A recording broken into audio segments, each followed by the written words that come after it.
Trump's a wild guy. He's a wild guy. I'll tell you something he did that made me crazy when he was running for president. When he was running for president, he said this at a debate. He said the Haitians in Springfield, Ohio, were eating people's dogs and cats. That really upset me because I live in Ohio. In fact, what's up, Ohio? I live one town over from Springfield. Now, those of you who are from Ohio, I hope you know that's not what's happening in Springfield at all. What happened in Springfield is a lot of jobs went away. 20,000 Haitian immigrants were moved there by our government legally, and they pay market value for their rents, and they saved a lot of companies because they did jobs that the whites weren't doing. It's not that the whites couldn't do these jobs, but they were busy, doing other things. Heroin, sleeping on the streets, you know what it is. Contrast. Speed turns me on. You guys stand on the escalator. That drives me crazy. Well, it's going up. I can't walk around you or anything. And I can't drive too good. I don't like driving anyway. And then come to think of it, the first week I was here, they stole my car. Now, granted, it was a rental car, but it still hurt. I had just put gas in it. I was very upset, but I figured it was no big deal. I bought the insurance. So I just called the rental car agency, and they sent me another one. The guy was nice on the phone. No problem, Mr. Chappelle. We're going to upgrade you. We're sending you, hold on to your hat, a Lincoln Town Car. I said, wow. Is that nice? Man, you're going to love it. Any of you guys ever see a Lincoln Town Car before? It looked like a big-ass pimp car. Like, what is this? I couldn't even keep it in one lane. Oh, man. I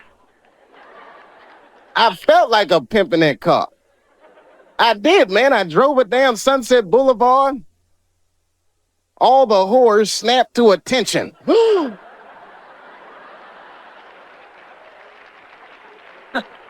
lot of weird stuff happens here, man. You guys on a roll with your natural disasters and riots and woo! This place is, it really fascinates. New York is bad too. I live in New York now. New York's bad.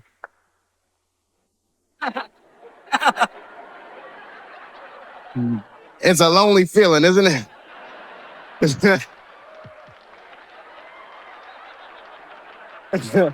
I know how you feel. It's different, isn't it? New York is bad in a different kind of way. It's so dirty, man. The wildlife is dirty. You ever see a New York squirrel? I'm scared of squirrels because of them. They are just filthy. Any of y'all know what squirrels are supposed to eat? Anybody? Nuts. That's what I thought. You know what I saw a squirrel eating in New York? An Egg McMuffin. Something is like anything they can find. They chew gum, they smoke old cigarettes. They're just foul animals, man. That whole city is crazy. I don't know. You ever notice, I don't know, like I see a couple kids in here. I don't know if you kids read comic books. You notice, though, most of the superheroes live in New York because we desperately need them. But I think New York is rubbing off on superheroes because they're all like very bad role models for children. I don't know if you've ever noticed that or not. Like look at Wonder Woman. You ever just take a good look at her? Look at her clothes. Tacky, tacky, tacky. Big old red hooker boots and blue underwear with stars. What the hell is she dressed for? Look at the weapons they give a woman to fight with. A golden lasso. That makes you tell the truth. What is she gonna do with that? Just catch a bad guy. Gotcha! I wasn't gonna say anything earlier, but this lasso just squeezed the truth right out of him. Terrible. And I'm not just picking on the women either. I'm talking about all superheroes. can't stand superheroes. They're so prejudiced, too. You ever notice how prejudiced superheroes are? They only fight crime for the very rich. Think about it. You will never see Batman in the projects wasting his goddamn time. I can see him there, just robbing. Yes, Batman. Didn't we park the car right here, man? What the hell happened?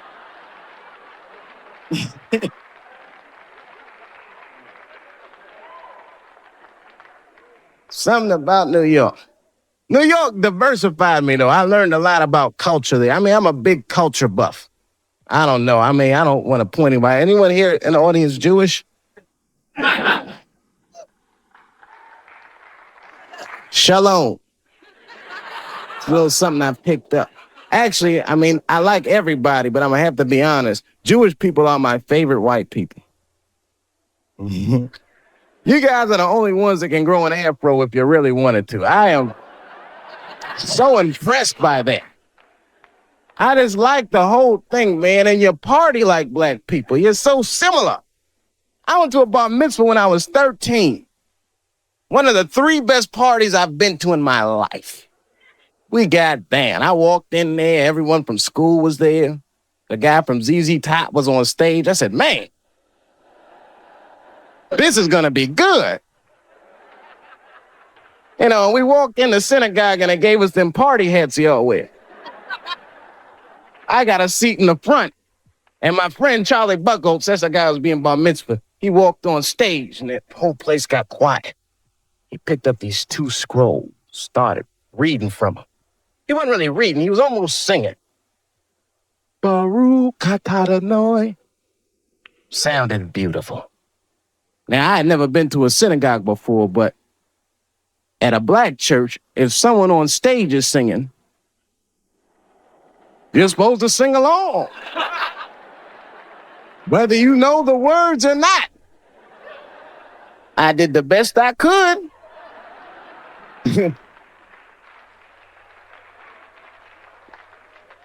Then things really picked up. We all left the synagogue and went to this after party at the Hyatt. This is the fun part. There was all kinds of food, man, bagels and filthy fish. And we went in there, and I was wondering what kind of music they were gonna play.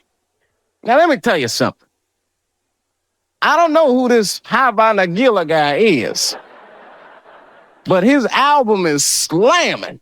They put that music on, the whole place just lit up. Everyone was dancing. I was breaking plates. Hey! Shh. And someone shouted out, sponsor. That's Greeks. Oh, sorry about that. Wrong white people. But anyway, we were having a great time. I didn't even know it was a tradition. You're supposed to pick the person who's being bar mitzvah. You pick their mother up in a chair and dance around the party. I did not know that that was a tradition. I mean, I was just thinking, man, we are out of control tonight.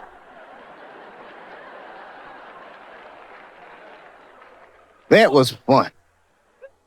It broadened my horizons, man. I mean, I was a very ignorant child. I didn't know a lot of things. Like when I was growing up, I don't want to offend anybody here.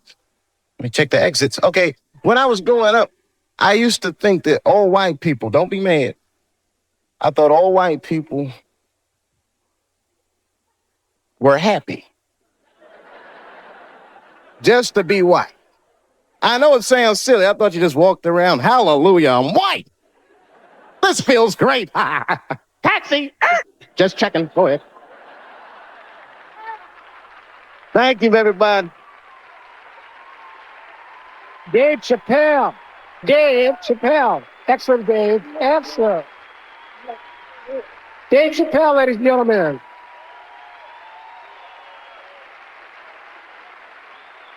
All these movements, not to get deep, all these movements probably start, not even the 60s. All this shit started in 1945. That's when America just fucking lost its mind. It was after that Second World War. Think about it. Because black Americans went off and fought in the war. They went to Europe. They made more money than they ever made in America. They might even got their dick sucked by white women. And then they came back to the United States and they looked around and they said, you know what? I don't like the way I'm being treated around here. But it wasn't just black dudes. At the same time, all the women in America went into the workforce because all the men were gone. That's when you see that old poster in the 40s with that dyke, like, we can do it. That's where that's from. And these women made money, and then the dudes came back home and started telling these women what to do, and they were like, yo, I'm not feeling you, nigga. At the same time, the CIA started experimenting with a drug in San Francisco. Back then, nobody knew about it, called LSD. By 1960, all the white kids in America were like, it works. And a new school of thought was unleashed on the American consciousness. People had never even thought like that before, and now they were thinking like that in mass. White kids in mass were like, fuck our parents' plans for us. By the time 1960 rolled around, the President of the United States was 42 years old. He was the next best hope. And they blew his brains out in Dallas in fucking parade. That's the most gangster shit. There were 8 major assassinations in the 60s. Kennedy, X, King, Edwards. And then by the 70s, the white youth culture and the Black Panthers and the black youth culture started to merge. And you started to see Timothy Leary meeting Eldridge Cleaver in Africa, not Oakland. And that was the beginning of the 70s, one of the most turbulent decades this nation has ever seen. And I say all that to say this, that in that turbulent historical context, Bill Cosby raped 34 people.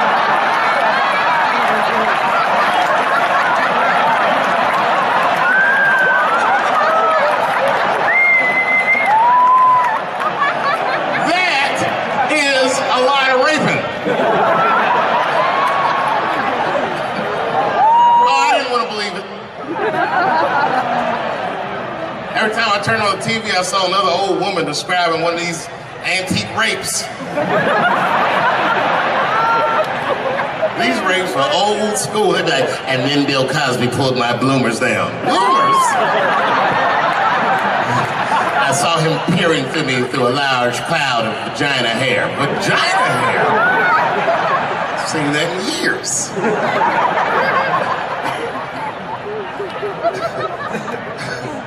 I saw that shit. I said, these people are obviously trying to destroy Dr. Cosby's rich legacy.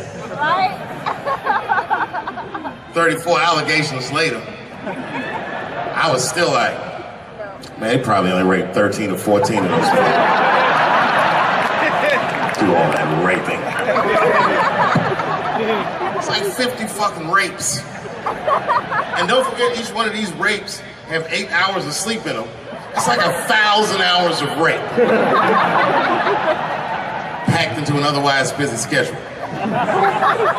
Short corporate rapes, that's what I support.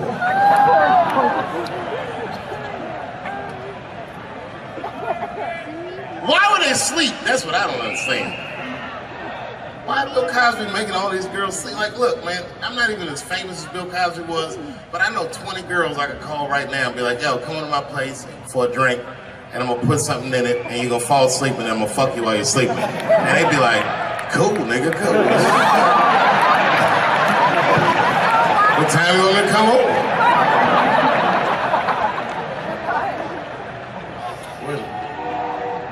Is that a train here, that train? Trains do something to black people. Didn't you feel like running for that train? I've never been in a situation where I needed something about being black, nigga. You just, when you hear a train, we'll see like, I've got to go.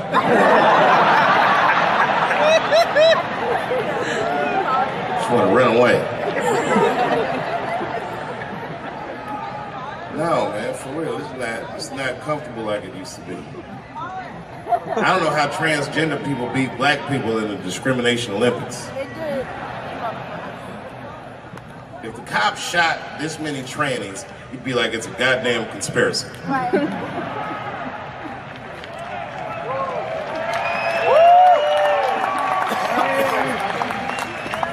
The niggas gonna start wearing high heels just to feel safe.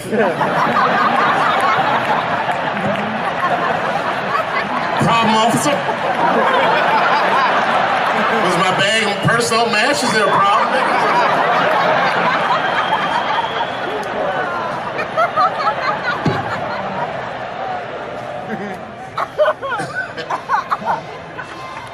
There's too many, man. It's too many. There was one good one in California where the lady got beat up in traffic. You see that shit on YouTube? Yeah. And they beat the shit out of her. You watch the tape, you be like, well, what did she do? Turns out she didn't even do anything. But the good news is the city of LA decided that the court should award her $1.5 million for pain and suffering. Which, if you know anything about money, is as much Marcus Maidana made to fight Floyd Mayweather the second time. It's pretty good considering this woman never trained a day in her life. You can see it in the tape. She didn't come to fight. She took too many shots. She covered her gut, punched her face. She just wasn't doing it right.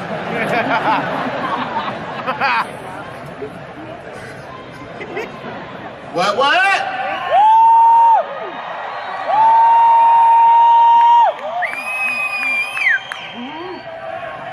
You know what's funny about being in San Francisco? First of all, the city's not even gay anymore. Gay people can't afford to live there. They just visit. Gay people got their money tied up in other shenanigans.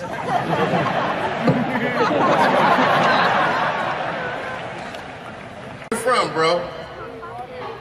Where?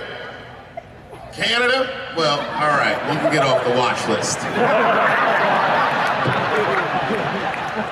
You know, America has a racial hot seat, which belongs to black Americans, but I know you sat in it for a while. I can honestly say Arabs and Mexicans sat in that seat. And we, the black Americans, would like to thank you both for your sacrifice and your struggle. Everybody goes through something, but at least I can leave my backpack someplace. If you leave your backpack, you got 20 minutes to find that shit before they send a robot to blow your luggage up. Don't you remember San Francisco where that motherfucking tiger jumped out of the cage and bit those people up? And San Francisco is so gay, the whole city blamed the tiger. No, they blamed the victims. They didn't even say shit about the tiger. They said these people were teasing that tiger. That's irrelevant. Tiger should not be able to jump out of the cage and kill people at the zoo. They said that tiger chased one of his victims 400 yards. Listen, you know how fucking fast you have to run to outrun a tiger for 400 yards? Nigga probably woke up in the hospital with an NFL recruiter standing over his bed. You did good, son. You did very good. I know this isn't a good time, but I'm with the Cincinnati Bengals. Complete coincidence. I think we can tie something in, do something really big with you. One of the guys the tiger bit was Mexican, and the other two were Arabs. I said, who trained this tiger? Homeland Security, like everybody? I gave that tiger some beans. You smell those beans? You can smell that. Go get them. There's some curry.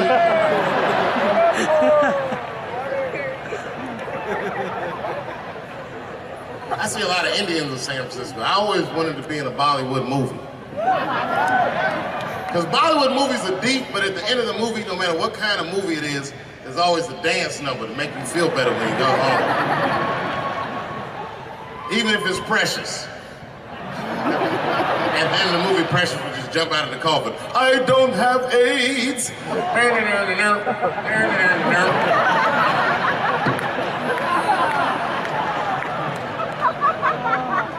You ever see Precious?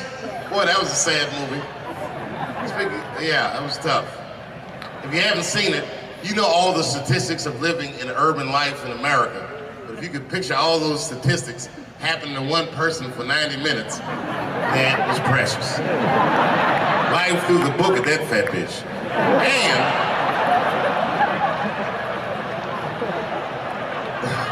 And the music haunted me. Because the music was like, you know, like, I don't know, break beats or something. If they had Eddie Vedder do the score for Precious, I'd have killed myself in the movie theater. They had some of that, like, Smashing Pumpkins. Precious was morbidly obese. She couldn't read good. She was a victim of incest, and the baby had Down syndrome. Still the first verse, nigga. You gotta see the movie.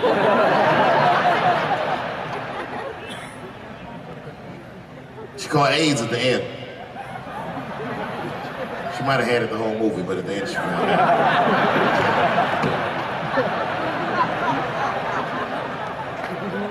That's one way to lose weight, you know. It's a fucking movie. Precious is a fictitious character. I'm sorry. It's a fucked up movie. It was a fucked up movie. I got scared when I went to see Straight Outta Compton. And Eazy-E caught AIDS at the end. That shit freaked me out. Because I didn't know you could get AIDS from firing your manager.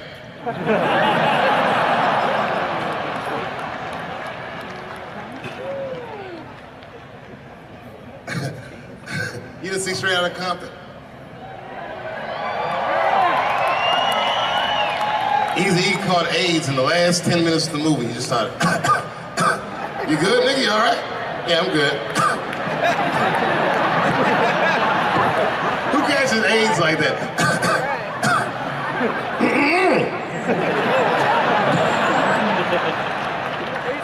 AIDS does not sound like that. It's a racking cough. And AIDS weird that a disease came out of nowhere in the 80s that doesn't kill anybody but niggas, fags, and junkies? What kind of disease hates everybody that old white people hate?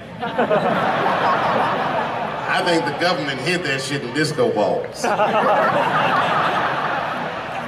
Only fun people get AIDS. You never see that guy? I think I'm gonna stay home and read a book. That nigga never say, I think I'm gonna stay home and cook for myself. You all right?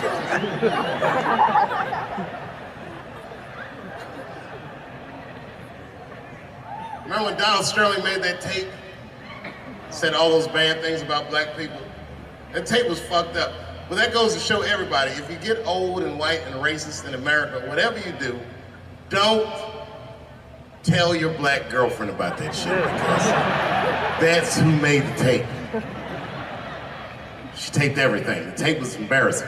He was like, stop bringing these black guys to my games. We were all listening like, well, how you gonna have a game without us? There's gonna be a lot of bounce passes and layups in that shit. And then it turned out the black guy he was speaking of was none other than Magic Johnson, NBA legend and billionaire. Unfucking believable. Didn't even mention the fact that he had AIDS, which is the first thing I would say to my girlfriend. This guy must be very racist if AIDS is the footnote.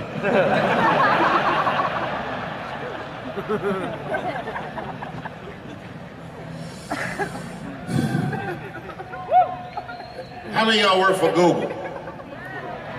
Nobody?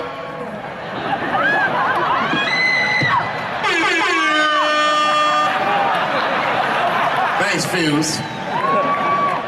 That air horn always pushes the joke through. You ever do something regular, but if you do it with the air horn, it sounds better. Like once I pulled my dick out at a New Year's Eve party.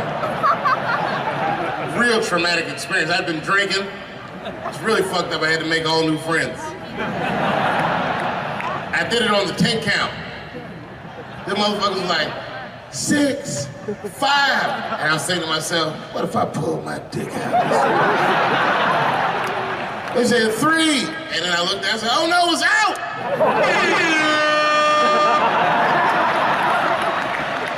That air horn pushed me over the top. I pulled that shit out of the... I was like, oh!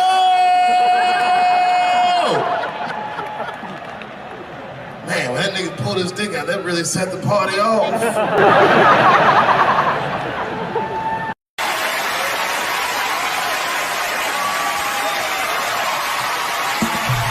Ladies and gentlemen, Dave Chappelle.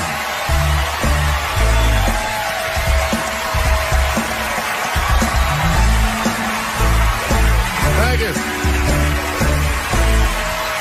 Oh, boy, I'm very nervous. No pressure.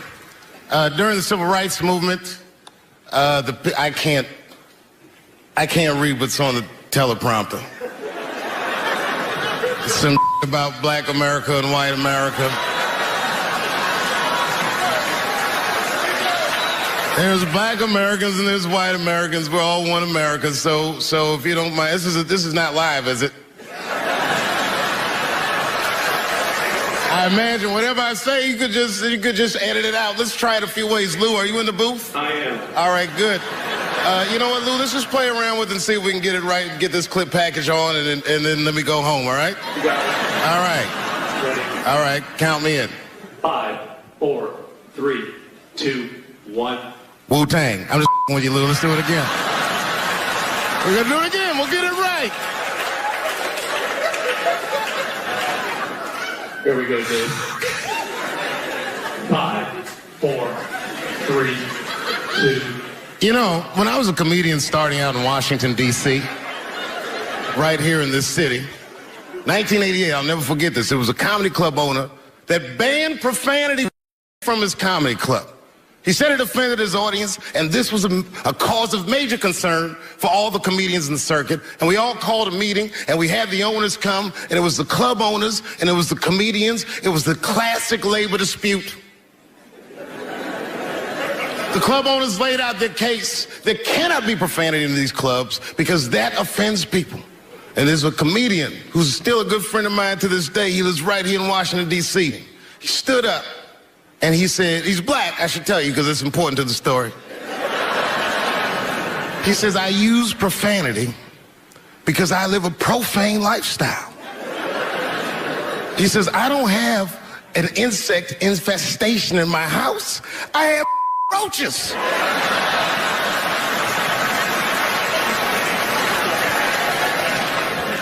My favorite comedians are like musicians, and the audience is their instrument. And the music they make is your laughter. And that's the laughter that I scored my entire life to. So now, some of my favorite American comedic composers. Thank you. When I lose my job, I lose my man. Treat me like a dog, he called me a dog. Yes, he did. What did he call me? An old dog. Sometimes I wished I was a dog and he was a tree. When you stop and think, football's a fair sport for my people. Only sport in the world a Negro can chase a white man and 40,000 people stand up and cheer him. See, in my neighborhood, the kids have a kind of a dubious reaction to that whole Santa Claus concept. They just don't believe that a white man will ride a reindeer through Harlem after midnight. In truth, white friend, it's you that all look alike. But look at the black people around you. We all different colors. Black walnut, burnt elk, almond, chocolate mocha, pecan, vanilla, yellow, mellow, light, bright, and damn near white. We come from the first people on the earth. You know, the first people on the earth were black people. We the first people had thought, right? We was the first one to say, where am I? And how do you get to Detroit? I think maybe like 30 years ago, there was a woman that wanted to sing, and a black lady that sang opera that wanted to sing. What was her name? Mary Anderson. And this place was like segregated, and they couldn't sing here. And here we are, like not even 50 years later, a 22-year-old black man on stage getting paid to hold his. God bless America. I gotta go now. Y'all take it easy. Bye-bye.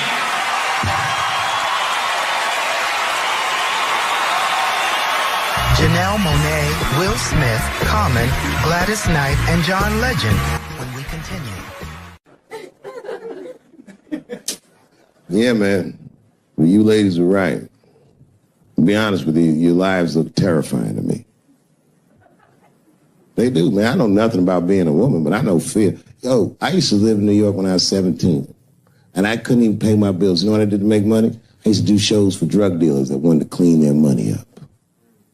One time I did a real good set, and these motherfuckers called me in the back room. They gave me $25,000 in cash. It's probably 18, 19 years old. I'm scared. I thanked them profusely. I put that money in my backpack. I jumped on the subway and started heading towards Brooklyn at 1 o'clock in the morning. Never been that terrified in my life. Because I never in my life had something that somebody else would want. I thought to myself, Jesus Christ, if motherfuckers knew how much money I had in this backpack, they'd kill me for it. And then I thought, holy shit. What if I had a pussy on me all the time?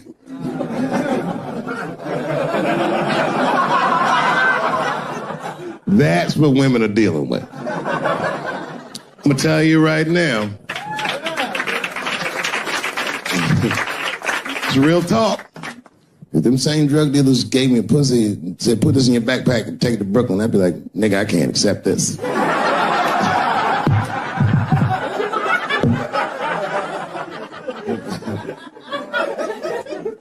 I empathize, man, you know. Everybody gets mad because I say these jokes. But you understand that this is the best time to say them. More now than ever. And I know there's some comedians in the back. Motherfucker, you have a responsibility to speak recklessly. Otherwise. New York Times said that Louis C.K. jizzed on his own stomach. You know, I've busted a lot of nuts in my day. None of them were newsworthy.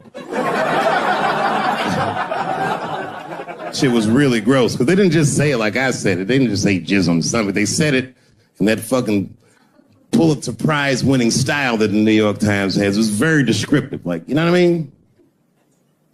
Louis C.K.'s semen shot out like a volcano of misogyny, slowly drizzling down like lava, covering his freckled penis as it slowly dripped to a fiery crown of red hair. Jesus Christ, I'm trying to eat some huevos rancheros and these niggas is...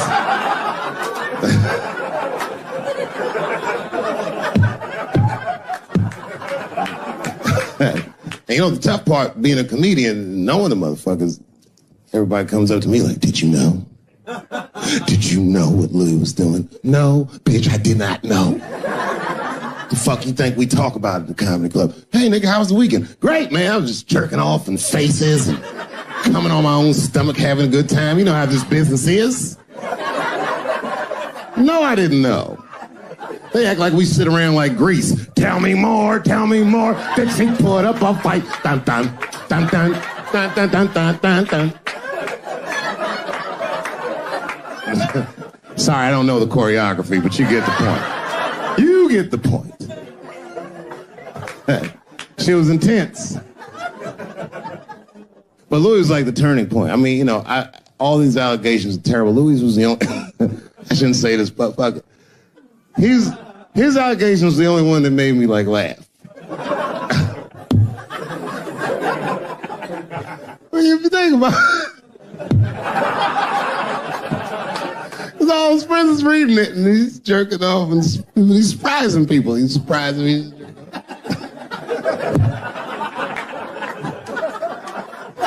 I just picture all the comics in comedy just reading it like, what?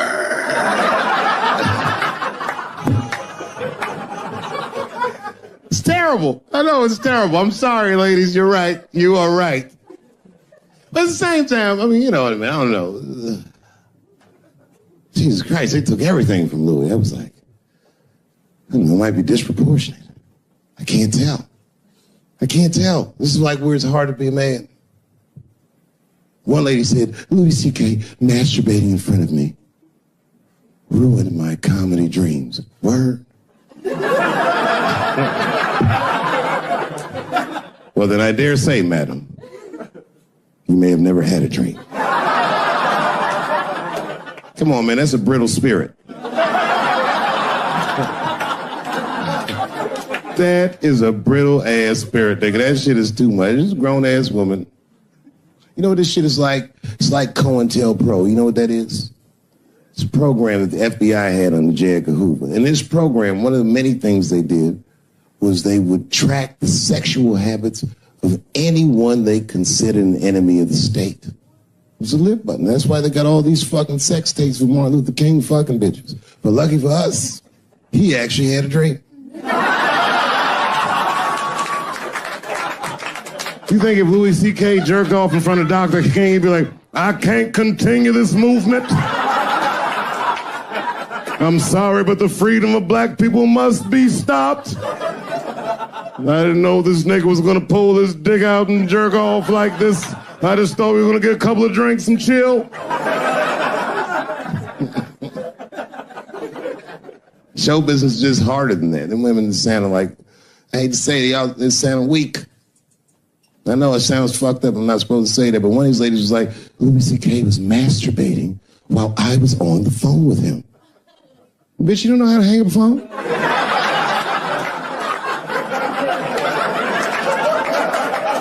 How the fuck are you going to survive in show business? Thank you very much for being here. But before I start tonight, I just wanted to read a brief statement that I prepared. I denounce anti-Semitism in all its forms. And I stand with my friends in the Jewish community. And that, Kanye, is how you buy yourself some time.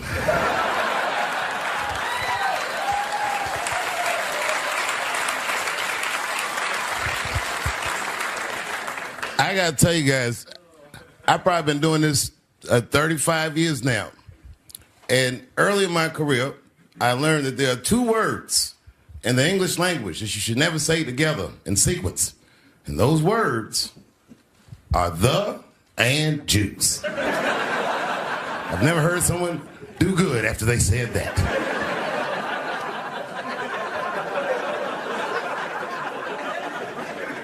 Kanye's gotten into some scrapes before. Normally when he's in trouble, I pull up immediately. But this time I was like, you know what? Let me see what's going to happen first. Let's want to see where this is all going. I can't even remember how it started. Vaguely, I remember it started with a tweet, strange tweet. It was like, I'm feeling a little sleepy. I'm going to give me some rest, but when I wake up, I'm going to go DEFCON 3 on the Jews. And then he just went to bed. I was up all night worried. What is he going to do to the Jews?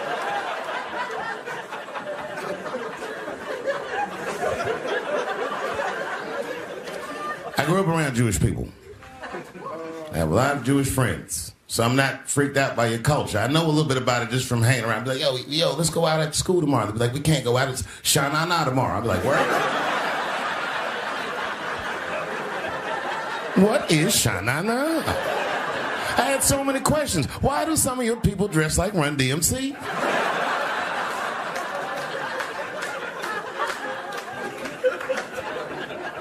When Kanye woke up from that nap, he went right to work.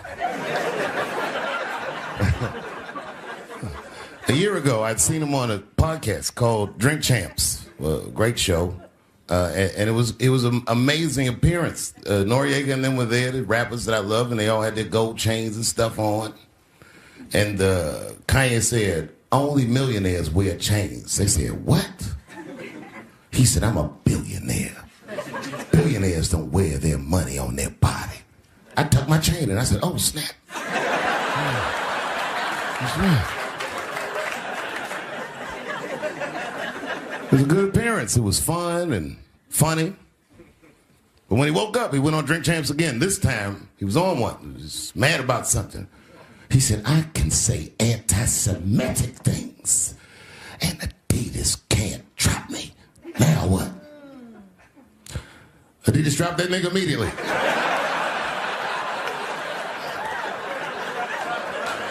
Ironically, Adidas was founded by Nazis. And they were offended.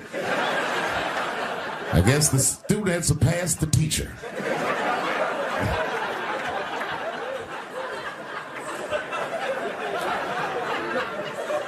It's a big deal.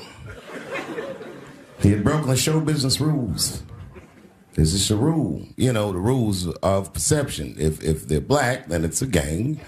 If they're Italian, it's a mob. But if they're Jewish, it's a coincidence, and you should never speak about it.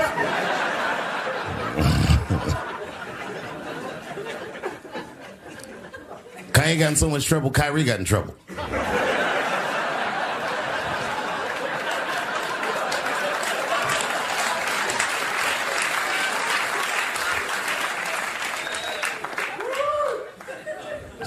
Kyrie Irving posted a link to a movie that he had seen on Amazon. No caption on the post or nothing like that.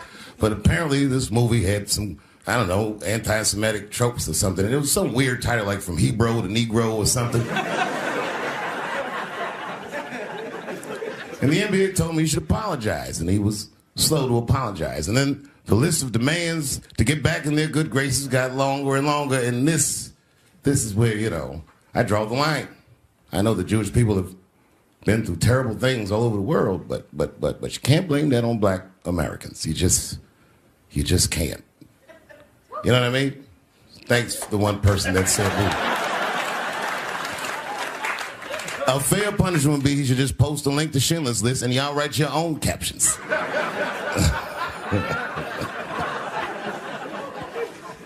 Kyrie Irving's black ass was nowhere near the Holocaust. In fact, he's not even certain it existed.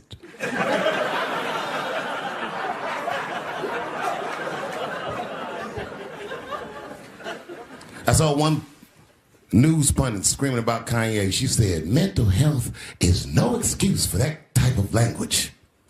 Yes, it is, bitch. You can kill somebody if you're mentally ill. Listen, okay, I don't think Kanye is crazy at all. I think he's possibly not well.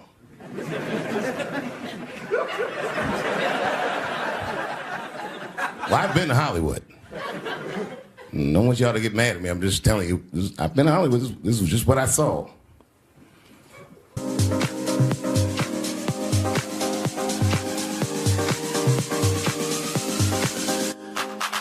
Whatever you do, don't fall for me. Don't put your trust in me. Don't even love for me. I want you, honey. I don't get it. It's a lot of juice. Like a lot. But that didn't mean anything. You know what I mean? There's a lot of black people in Ferguson, Missouri. Doesn't mean we run the place.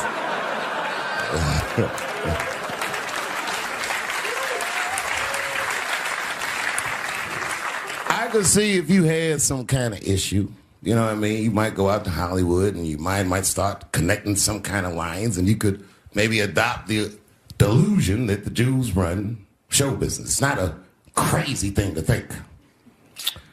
But it's a crazy thing to say out loud in a climate like this.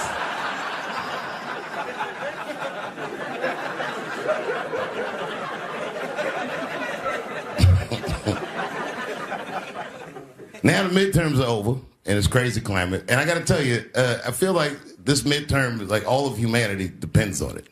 And it's an ominous sign. The most ominous sign of the midterms, I believe, would be Herschel Walker, who I don't want to speak badly of because he's black. But I have to admit, he's observably stupid.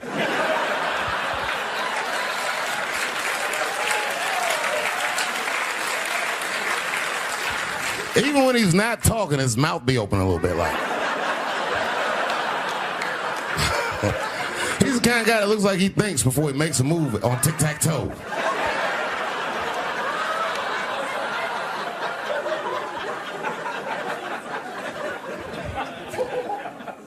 And I'm watching the news now, they're declaring the end of the Trump era. Now, okay, I can see how in New York you might believe this is the end of his era. I'm just being honest with you. I live in Ohio amongst the poor whites. A lot of you don't understand why Trump was so popular, but I get it, because I hear it every day.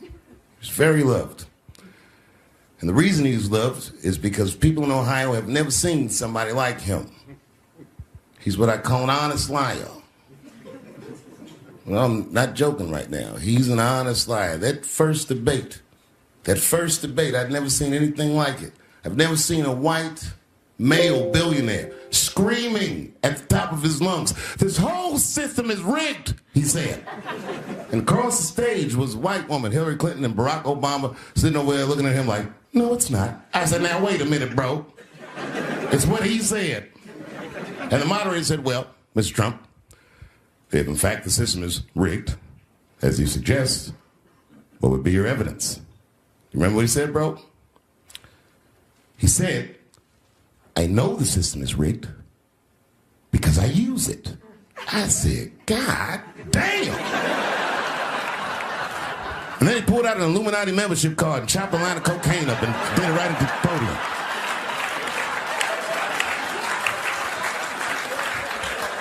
No one had ever heard someone say something that true. And then Hillary Clinton tried to punch him in the taxes. She said, "This man doesn't pay his taxes." He shot right back. "That makes me smart."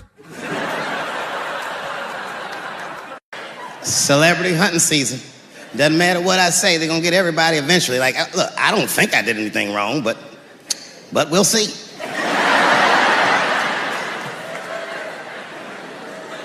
They even got poor Kevin Hart. Can you imagine such a thing? Kevin Hart, let me tell you something.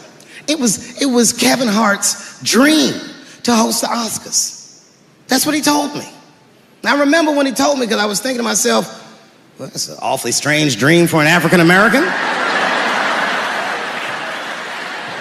Kind of nigga dreams of hosting the Oscars. Kevin did, that's who. And he did it. Against all the odds, Kevin became the most famous comedian this world has ever seen, and he got the job that only one black man before him had had. He was going to host the 80th Oscars. And I don't know what you know about Kevin, but I know Kevin Hart is damn near perfect. As close to perfect as anybody I've ever seen. In fact, Kevin is precisely 4 tweets shy of being perfect.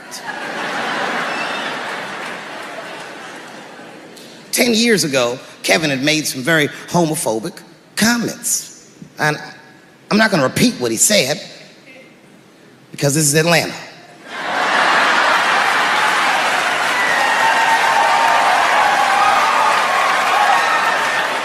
You know what I mean.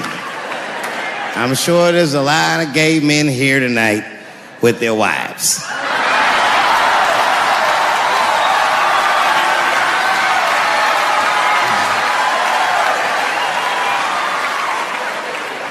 Far be it from me to offend anybody. All right, I'll tell you what he said. But just remember, these were not my words. These were Kevin's words. And it was a long time ago. And I'm paraphrasing because I'm not good at telling other people's jokes. Okay, Kevin said that if his little son was demonstrating or exhibiting homosexual behavior around the house, that he'd chastise him. He'd say, "Hey, that's gay." And then he said he would smash a dollhouse over that child's head. Ooh, the gay community was furious.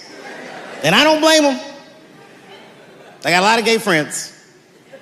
And all of them, 100% of them, all have told me fucking horror stories about the shit they had to go through just to be themselves. Crazy, crazy stories. And in all those stories, I gotta say, not one of them has ever mentioned anything like their father smashing a fucking dollhouse over their head. Because clearly Kevin was joking. Think about it. You would have to buy this nigga a dollhouse to break it over his head in the first place. Does that sound right? Is anybody gonna do that? The gay community was upset, and then they put so much pressure on the Academy of Motion Pictures and Sciences that they went to Kevin and said, "If you don't apologize to that community, then you cannot host these Oscars." And then Kevin said, "Fuck it, I quit."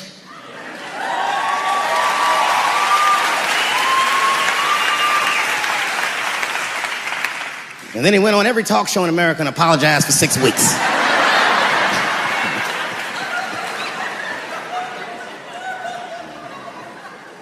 Kevin fucked up.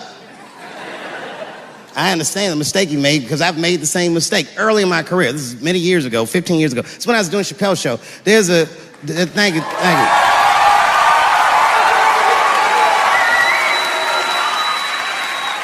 On network television, they have a department that's called Standards and Practices. This is the department that tells you what you can and cannot say on television. And if you're doing your job well, you should never hear from them. But if you're making a Chappelle show, you'll hear from these motherfuckers all the time.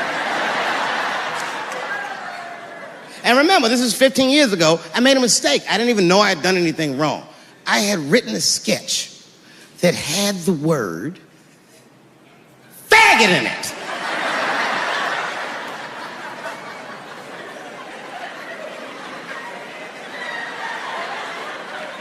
So I had to go to Standards and Practices. They called me up. I don't know why they're calling me, but I like the lady that runs the department. She's usually really fair and was one of my favorite people I've ever worked with. So she sits me down. We have a nice conversation. She tells me, oh, the sketches are great. I go, oh, fantastic. Well, then why am I here? She said, because, David, there's no way that you can ever say the word faggot on our network. I didn't know I did anything wrong. I didn't try to defend myself. I said, all right, fuck it, I'll take it out. Have a good afternoon. And as I was leaving, it occurred to me, hey, Renee, quick question. It's just a question. Seriously, I want to know, like, why is it that I can say the word nigger with impunity?